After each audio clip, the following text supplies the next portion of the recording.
الحمد للہ رب العالمین والصلاة والسلام علی سید الانبیاء والمرسلین وعلی آلہ واصحابہ اجمعین، اما بعد فاعوذ باللہ من الشیطان الرجیم، بسم اللہ الرحمن الرحیم۔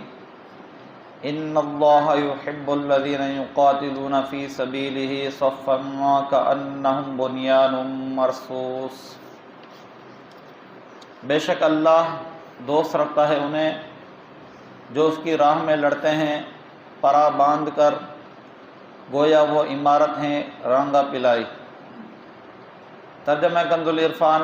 بے شک اللہ ان لوگوں سے محبت فرماتا ہے جو اس کی راہ میں اس طرح صفیں باندھ کر لڑتے ہیں گویا وہ سیسہ پلائی ہوئی دیوار ہیں۔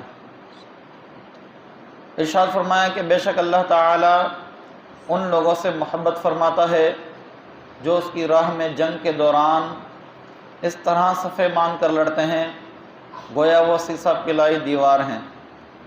ان میں سے ایک دوسرے سے ملا ہوا، ہر ایک اپنی اپنی جگہ جمع ہوا، اور دشمن کے مقابلے میں سب کے سب ایک چیز کی طرح ہیں۔ مقصود یہ ہے کہ اللہ تعالیٰ کو بہادر مجاہد پسند ہیں جو ڈٹ کر کفار کا مقابلہ کریں اور پیٹھ نہ دکھائیں۔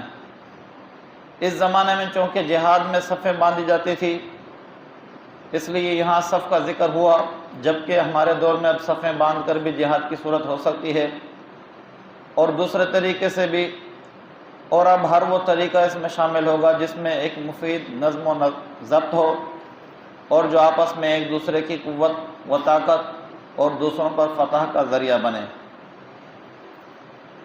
وَإِذْ قَالَ مُوسَىٰ لِقَوْمِهِ يَا قَوْمِ لِمَ تُؤْذُونَنِي وَقَدْ تَعْلَمُونَ أَنِّي رَسُولُ اللَّهِ إِلَيْكُمْ فَلَمَّا زَاغُوا أَزَاغَ اللَّهُ قُلُوبَهُمْ وَاللَّهُ لَا يَهْدِي الْقَوْمَ الْفَاسِقِينَ۔ ترجمہ کنز الایمان۔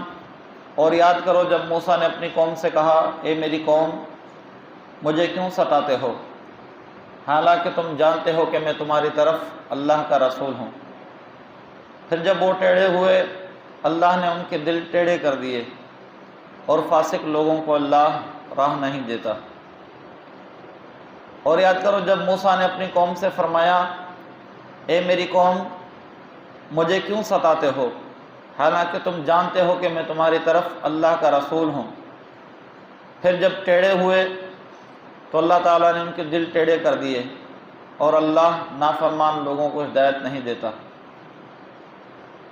یعنی اے حبیب صلی اللہ علیہ وسلم اپنی قوم کے سامنے وہ واقعہ بیان کریں جب حضرت موسیٰ علیہ السلام نے اپنی قوم سے فرمایا، اے میری قوم آیات کا انکار کر کے اور میرے اوپر جھوٹی تہمتیں لگا کر مجھے کیوں ستاتے ہو حالانکہ تم یقین کے ساتھ جانتے ہو کہ میں تمہاری طرف اللہ تعالیٰ کا رسول ہوں، اور رسول کی تعظیم واجب ہے، ان کی توقیر اور احترام لازم ہے، اور انہیں ایذا دینا سخت حرام اور انتہا درجے کی بدنصیبی ہے۔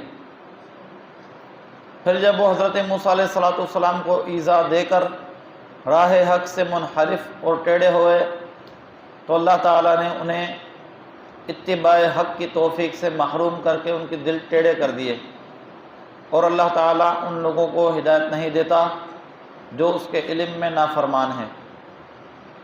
اس آیت میں تنبیہ ہے کہ رسولوں علیہ السلام کو ایذا دینا شدید ترین جرم ہے، اور اس کے وبال سے دل ٹیڑھے ہو جاتے ہیں اور آدمی ہدایت سے محروم ہو جاتا ہے۔ اللہ رب العالمین کی بارگاہ میں دعا ہے جو کچھ سنا اسے یاد رکھنے، اس کے مطابق عمل کرنے کی توفیق عطا فرمائیں۔ آمین وما علینا